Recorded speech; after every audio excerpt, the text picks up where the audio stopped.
nggak sengaja. Jadi Pak Ketua ini, Ketua KPK Firly Bahuri ini masih aktif atau sudah dinonaktifkan saat ini? Masih sangat aktif. Yang bersangkutan tadi juga ikut rapat dan yang bersangkutan ada di ruang kerjanya dan melaksanakan pekerjaan seperti biasa. Terus yang kedua mau nanya soal ini kan kasus di Kementerian kan berarti ada pemerasan dalam sebelumnya.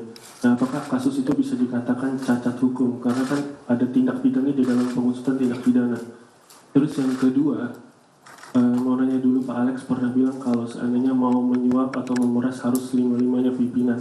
Nah, sekarang sudah di KPK di Polda Metro Jaya Pak Firly sudah jadi tersangka.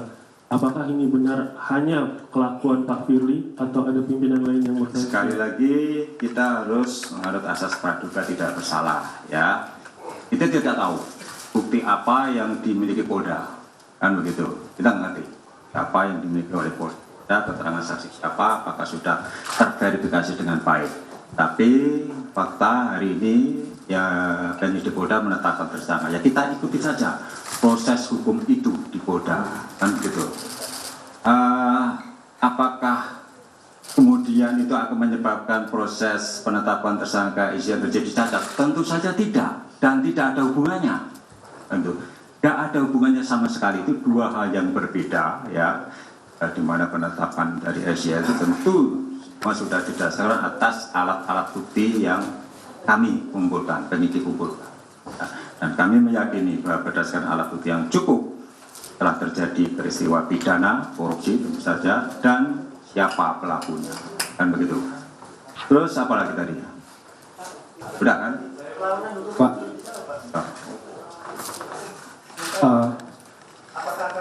Ya, tentu itu menjadi hak dari Pak Firly untuk melakukan perlawanan. Kalau yang bersangkutan kan berkali-kali, saya kira sudah teman-teman Pak Kapon juga sudah mendengar dari statement beliau. Bersangkutan tidak pernah menerima suap, tidak pernah melakukan pemerasan, dan begitu.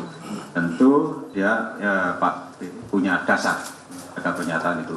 Dan ketika yang bersangkutan hari ini ditetapkan, tentu ada upaya-upaya hukum yang akan dia Pak Firly lakukan, hanya dengan melakukan pra-peradilan.